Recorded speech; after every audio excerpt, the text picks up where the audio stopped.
Hi there, ladies and gentlemen. This is Dan Dix here, reporting for Press for Truth. And today I wanted to talk a little bit about the Canada-China FIPA controversy. Now, as it stands right now, thanks to the Canada-China Foreign Investment Promotion and Protection Agreement, which was just approved by Stephen Harper on Friday, China can now sue Canada in secret tribunals to repeal laws and regulations that interfere with their investments. Now, since this power was signed over in a treaty, it is considered a royal prerogative, meaning that the treaty became law through a cabinet order after just sitting in Parliament for 21 days. No debate necessary. It just had to sit in Parliament for 21 days. So I suppose if governments start governing exclusively with treaties, then there wouldn't be a need to have any elections anymore. And this just seems to be the route that Canada is going. The Canada-China FIPA agreement is not a free trade agreement, nor does it pretend to be one, but it is in fact a bilateral agreement intended to promote and protect foreign investments through legally binding obligations. Now, what does this mean for the average Canadian? Well, imagine a scenario where your actions, although legal and peaceful, may threaten some aspect of FIPA. The Chinese government may sue the Canadian government for violating this agreement, which we're now bound to for 31 years, by the way. And in response to getting sued by the Chinese, the Canadian authorities would likely disrupt whatever action was causing the grievances with the Chinese.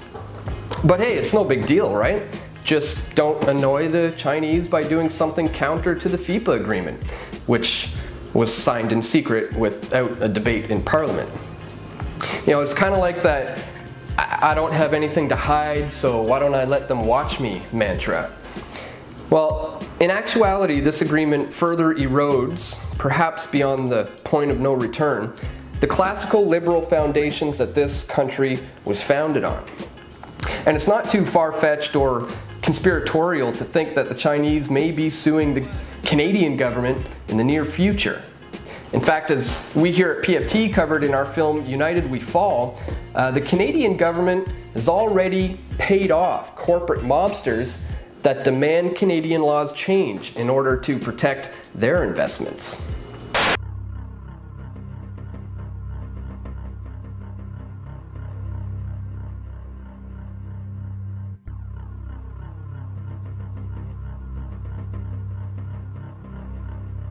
If you are a large corporation and you are given national treatment with any country, meaning as a corporation, even if you're a foreign corporation, which most of Canadians, Canada's primary corporations are foreign controlled these days, that you're given the rights of a citizen in that nation with the powers of a citizen, and corporate rule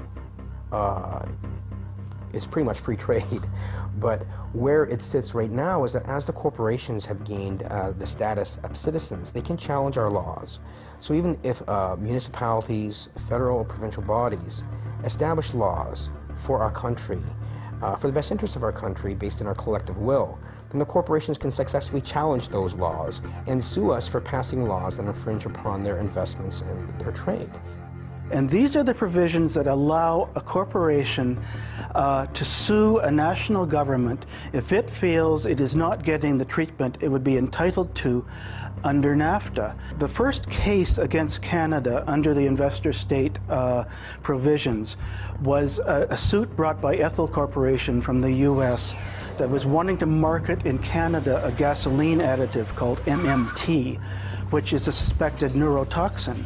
It was stated by our government that we're going to ban additives to fuel that involve methylmanganese because it's harmful to individuals neurologically and otherwise. It's been linked to attention deficit disorder and other problems. But when we passed those laws, the Ethel Group sued our country, said, how dare you pass laws that restrict our trade, and even we're doing it for the benefit of our own country. Well, Canada, the Canadian government responded to that suit by effectively apologizing to Ethel, by paying them $13 million US in compensation, and by withdrawing the ban. So it didn't even have to go through the full adjudication process before Canada backed down. So you think that's bad? Well, the Chinese now have this power over Canada for 31 years. Now, there is some debate whether this treaty is even constitutional. If two provinces negotiate a deal or a trade and Chinese companies feel that they're being left out, the treaty states that an arbitration process must occur to remedy the situation. Now, this arbitration process would happen behind closed doors and outside of the Canadian legal system and the Canadian courts. And if the arbitrators find that Canada is at fault, taxpayers are the ones left footing the bill. So for example, if the NDP form a government in BC and they say no to the oil pipelines, or even try to change some of the regulations, the Chinese would be in a position to sue BC outside of the Canadian court system. And the tribunal proceedings would be closed off to the public. Now, currently Canada has 24 FIPA arrangements in force with countries like Russia, Argentina, and the Czech Republic.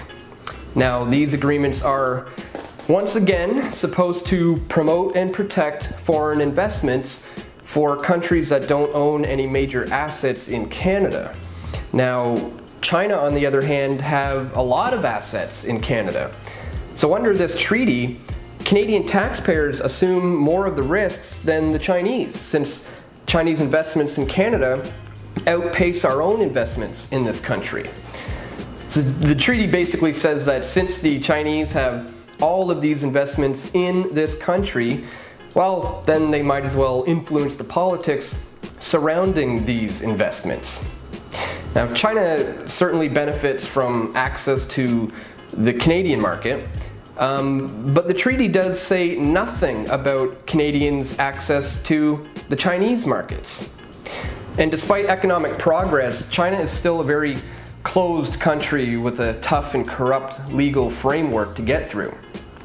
Now, fortunately, PFT isn't the only Canadian media covering this.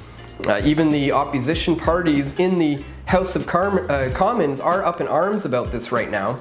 But this treaty was signed over 2 years ago. In fact, I did a video back in October of 2012 warning people about this. I'll include a link in the description so you can check it out. There was even a petition going around at that time as well, but people tend to procrastinate on real issues until it's too late. So basically, FIPA gives global corporate conglomerates the ability to override the Canadian legal system, sue governments, and then charge Canadians for when they feel that their investments are at risk. It completely erodes the last remnants of what Canada used to stand for, and I'm not talking about universal health care or peacekeeping abroad. There is a good book out there called The Canadian Founding, John Locke and Parliament, and it's all about the founding debates on the Canadian Confederation and how influential ideas of men like Locke and Thomas Jefferson were on the Canadian psyche in the 1860s. In fact, people back then used to talk about freedom as the right from arbitrary aggression. Well, now when people say free, they mean something that you can't do, like a smoke-free zone. So unfortunately, it's not that surprising that Canadians are just tuning into this treaty now, despite it having been signed over 2 years ago. The ideas of liberty have been lost for generations thanks to state schooling, media oligopoly, and never-ending government propaganda. But something struck a chord here with FIPA. Perhaps it's the idea that the Chinese government can overrule the decisions of our elected representatives. Now this, of course, opens up a can of worms on the very nature of democracy and the state, which I'm not personally too fond of, but perhaps we'll save that rant for another day. So let me leave you on more of a positive message, or somewhat of a positive message, depending on what your viewpoint is. With all the anti-Harper messages out there in full swing right now, Justin Trudeau of the Liberal Party is being prepped as our version of Barack Obama.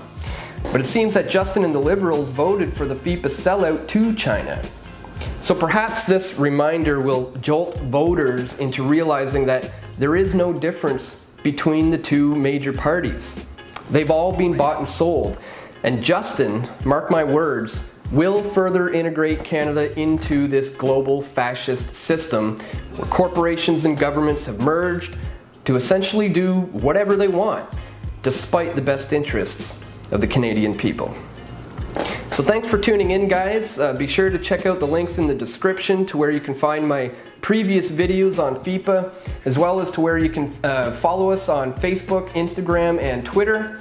And please check out the members area if you would like to show your support at our new website, pressfortruth.ca.